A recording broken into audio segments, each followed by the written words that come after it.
Breaking news చూస్తున్నాం. IndiGo flight గాల్లో ఉండగానే విమాన అద్దానికి పగుళ్ళు వచ్చాయి. పైలట్ ముందున్న అద్దానికి పగులు రావడంతో అంతా ఒక్కసారిగా టెన్షన్ పడిపోయారు. మదురై నుంచి ముంబై వెళ్తున్న ఇండిగో ఫ్లైట్ ల్యాండింగ్ కంటే ముందు పగుళ్ళని గుర్తించాడు పైలట్ గుర్తించిన తర్వాత అలర్ట్ అయిన పైలట్ వెంటనే దాన్ని ముంబైలో సేఫ్ ల్యాండింగ్ చేసే ప్రయత్నం చేసినట్టు తెలుస్తుంది. మొత్తం ఏదైతే విమానంలో 76 మంది ప్రయాణికులు అలాగే సిబ్బంది వీళ్ళందరూ ప్రస్తుతానికైతే సురక్షితంగా ఉన్నట్టు తెలుస్తుంది. ఒక్కసారి మనం చూస్తే ఈ మధ్యకాలంలో ఫ్లైట్ ఎక్కాలంటేనే భయమేస్తుంది. ఎప్పుడు ఏ క్షణాన ఎలాంటి ప్రాబ్లం వస్తుంది, ఎక్కడ కూలిపోతుందో అర్థం కావట్లేదు. అహ్మదాబాద్ ఇన్సిడెంట్ తర్వాత ఇప్పటిదాకా మనం చూస్తే బోయింగ్ ఫ్లైట్స్ వాటన్నిటిని నిషేధించాలి. అలాగే ఇండిగోకి సంబంధించి కూడా మనం ఫ్లైట్స్ చూస్తే కూడా ఆ విజువల్స్లో చూడొచ్చు ఎలా ఊగుతుంది, ఆ ఫ్లైట్లో ఎలాంటి మూమెంట్ ఉంది చూడొచ్చు.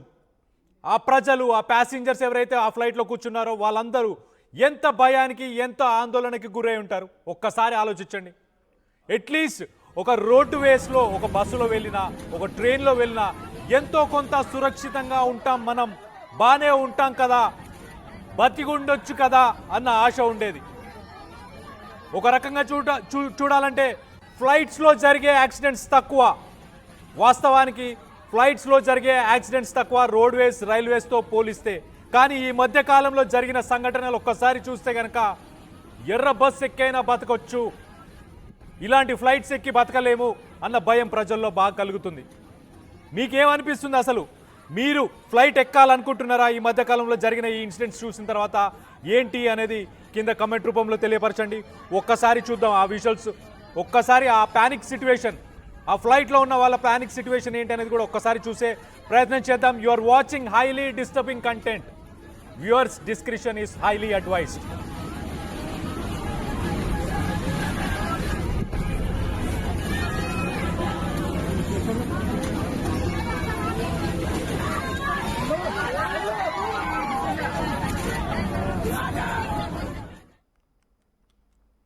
రైట్, పైలట్ ముందున్న అద్దానికి పగుళ్ళు వచ్చాయంటే ఒక్కసారి ఆలోచించండి. అంత హైట్, అంత ఆల్టిట్యూడ్లో ఉన్నప్పుడు అట్మాస్ఫియరిక్ ప్రెషర్ అని ఒకటి ఉంటుంది. దానివల్ల అక్కడ ఆక్సిజన్ లెవెల్ తక్కువ ఉండే అవకాశం ఉంటుంది, స్పృహ కోల్పోయే అవకాశం ఉంటుంది. ఆ పైలట్స్ హెల్త్ కండిషన్ కూడా డిటీరియర్ అయిపోయే అవకాశం ఉంటుంది. అలాంటి సిచ్యువేషన్ని మొత్తానికైతే పైలట్స్ చాలా ధైర్యంగా హ్యాండిల్ చేశారు. ఆ ఫ్లైట్ని ముంబైలో ల్యాండ్ చేశారు. 76 మంది ప్యాసింజర్స్, ఆ ప్యాసింజర్స్తో పాటు ఆ సిబ్బంది వీళ్ళందరినీ కూడా సేఫ్గా ల్యాండ్ చేశారు. కానీ ఇలాంటి సంఘటనలు జరగకుండా ఉండడానికి ఏంటి అసలు, ఎక్కడుంది లోపం? మెయింటెనెన్స్ ఎన్నో విధాలుగా చేస్తారు. ప్రతిరోజు చూసే కొన్ని చెక్ లిస్ట్ ఉంటుంది, వారానికి ఒకసారి చూసే చెక్ లిస్ట్ ఉంటుంది, నెలకు ఒకసారి చూసే చెక్ లిస్ట్, 3 నెలలకు ఒకసారి క్వార్టర్లీ చూసే చెక్ లిస్ట్ ఒకటి ఉంటుంది. మరి ఇన్ని చెక్ లిస్టులు, ఇంత ప్రోటోకాల్, ఇంత మెయింటెనెన్స్, ఇంతమంది సిబ్బంది ఉన్న తర్వాత కూడా ఇలాంటి ఇన్సిడెంట్స్ ఎందుకు జరుగుతున్నాయి? దీనికి సంబంధించి మరిన్ని వివరాలు నా కొలీగ్ నందు ఉన్నాడు, నందుతో మాట్లాడి తెలుసుకునే ప్రయత్నం చేద్దాం. నందు, చెప్పండి, అసలు ఈ ఇన్సిడెంట్కి లేటెస్ట్ అప్డేట్ ఏముంది అసలు? దీనికి సంబంధించి ఇప్పుడు విచారణ చేస్తున్నారు కళ్యాణ్. అయితే ముంబై నుంచి మళ్ళీ మదురై వెళ్లాల్సిన ట్రిప్ ని క్యాన్సిల్ చేశారు. కాకపోతే అసలు ఎందుకు ఈ అద్దం పగిలింది అనేది దానికి సంబంధించి ఇప్పుడు విచారణ జరుగుతుంది. బట్ ఒక్క మాటలో చెప్పాలంటే ఇంకా భూమి మీద నూకలు ఉన్నాయి కాబట్టి వాళ్ళందరూ కిందకి దిగ్గలిగారు. 76 మంది ప్రయాణికులు సేఫ్ గా బయటపడగలిగారు, ఇంక్లూడింగ్ స్టాఫ్. ఒక మాటలో చెప్పాలి, ఎందుకంటే మనందరికీ తెలుసు పైన ఎగురుతున్న సమయంలో విమానం అద్దం గనక ఏ చిన్నపాటి క్రాక్ ఇచ్చినా సరే, ఒక్కసారి కనుక అది పగిలిపోయింది అంటే ఇక తర్వాత ఎలా ఉంటుందో మనం చాలా సినిమాల్లో కూడా చూసాం ఎలా ఉంటుంది అనేది. మొత్తం పూర్తిగా కొలాప్స్ అయ్యే అవకాశం ఉంటుంది.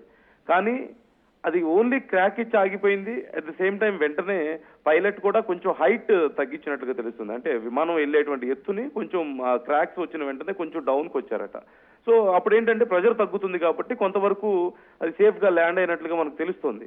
కాకపోతే ఒకవేళ గనక ఇలా కిందకు వచ్చే లోపు ఏదైనా జరిగినా, లేకపోతే అది ఓన్లీ క్రాక్ ఇచ్చి ఆగకుండా ఏదైనా కొంచెం పగిలిపోయినా సరే, ఇంకొంచెం ఎక్కువ పగిలినా సరే ఖచ్చితంగా పెద్ద ప్రమాదం జరిగి ఉండేది. 76 మంది ప్రాణాలు గాలిలోనే కలిసిపోయేవి ఖచ్చితంగా. సో ఒక మాటలో చెప్పాలంటే వాళ్ళకి అదృష్టం, ఇక దేవుడి దయ వాళ్ళ మీద ఒక మాటలో చెప్పాలంటే. అండ్ పైలట్ కూడా చాలా తెలివిగా వ్యవహరించి వెంటనే కొంచెం ప్రెజర్ డౌన్ చేయడం, కిందకి రావడం, దానివల్ల కొంత సేఫ్ గా బయట పడగలిగారు. కాకపోతే మీరు చెప్పినట్లుగా ఖచ్చితంగా రెగ్యులర్ చెక్ అనేది ఉంటది. కానీ ఎలా దీన్ని గుర్తించలేకపోయారు? ఒకవేళ ఏదైనా ఫిట్నెస్ లోపమా అనేది కూడా ఇక్కడ చూడాలి. ఫిట్నెస్ లోపం అయితే అది కొత్తగా ఏర్పాటు చేసింది కాదు. కొత్తగా ఏర్పాటు చేసిన వాటిలో ఏదైనా ఫిట్నెస్ లోపాలు ఉంటే ఎగిరిన సమయంలో ఇలాంటి ప్రాబ్లమ్స్ వచ్చే అవకాశం ఉంటది. రెండోది, ఒకవేళ ముందే ఏదైనా చిన్న మైనర్ క్రాక్ అంటే గుర్తించలేనంత చిన్నది వచ్చి ఉండి తర్వాత పైకి వెళ్ళిన తర్వాత ఆ ప్రెషర్ వల్ల ఒకవేళ ఏమైనా అది పెద్దదైందా అనేది ఒకటి. రెండోది, ఇన్ కేస్ ఇంకేదైనా వచ్చి తగలడం కానీ ఇలాంటిది ఏమైనా ఉందంటే ఇప్పటి వరకు అందినటువంటి సమాచారం ప్రకారం అయితే ఏదైనా వచ్చి కొల్లైడ్ అయినట్లు కానీ అలా ఏం తెలియడం లేదు. అంటే ఏదైనా వచ్చి గుద్దుకున్నట్లు తెలియడం లేదు. పక్షి కానీ ఇంకేదన్నా వస్తువు కానీ వచ్చే అవకాశం లేదు. సో దీనికి సంబంధించి విచారణ అయితే జరుగుతుంది. అలాగే ఇండిగో విషయంలో చాలా వరకు విమర్శలు కూడా వస్తున్నాయి. గతంలో కూడా కొన్ని ప్రమాదాలు మనం చూసాం. And most of the reasons ఏంటి అంటే సర్వీసింగ్ ప్రాపర్ గా లేకపోవడం. విమాన ప్రమాదాలకు మేజర్ గా కారణాలు ఏమవుతున్నాయి అన్నప్పుడు 3 చెప్పొచ్చు మనం.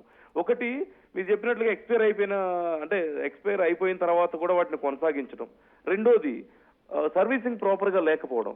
మూడోది వచ్చేసరికి టెక్నికల్ సిబ్బందిని సరైన వాళ్ళని నియమించలేకపోవడం. అంటే తక్కువ శాలరీస్ పే చేయొచ్చు కదా అని డబ్బులు కక్కుర్తిపడి స్కిల్ సరిగా ఉన్నా లేకపోయినా చాలా చీప్ గా వచ్చేటువంటి వాళ్ళని స్కిల్డ్ అయినా అన్స్కిల్డ్ లేబర్ అయినా అక్కడ నియమించుకోవడం. ఇవి మేజర్ గా ప్రమాదాలకు కారణం అవుతున్నాయంటూ చెప్తున్నారు. మొన్న లాస్ట్ టైం గతంలో అహ్మదాబాద్ ఘటన జరిగిన తర్వాత చాలా పెద్ద చర్చ జరిగింది.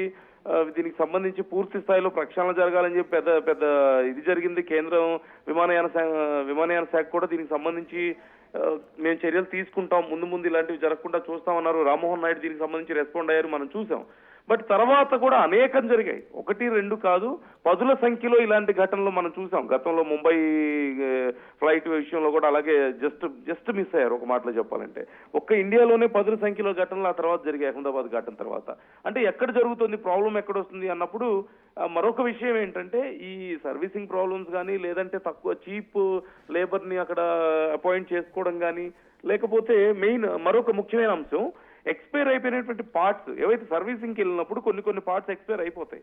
వాటన్నిటిని రెగ్యులర్ గా మార్చాలంటే చాలా ఎక్కువ ఖర్చు అవుతుంది. కాబట్టి వాటిని మార్చకుండా అక్కడ ఉన్న వాళ్ళకి ఏదో కొంత లంచాలు ఇచ్చి మేనేజ్ చేస్తున్నారు ఆ సేఫ్టీ చెక్ వాళ్ళకి సంబంధించి అని కూడా కొన్ని ఆరోపణలు ఉన్నాయి.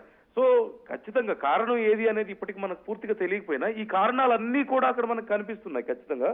సో దీనికి సంబంధించి ఇంకా ఇండిగో ప్రాపర్ గా రిపోర్ట్ ఇవ్వాల్సి ఉంది. మరి వచ్చిన తర్వాత కానీ తెలియదు ఏం జరిగింది ఏంటి అనేది. బట్ ఒక్క మాటలో చెప్పాలంటే అదృష్టం కొద్దీ వీళ్ళందరూ బ్రతికి బయటపడగలిగారు. ఇలా గ్లాస్ ఏదన్నా అలా బ్రేక్ అయిన సందర్భాల్లో అసలు సేఫ్ గా ల్యాండ్ అవడం అనేది లేదు. కాకపోతే పూర్తి స్థాయిలో బ్రేక్ అవ్వలేదు కాబట్టి అదృష్టం ఒక మాటలో చెప్పాలంటే.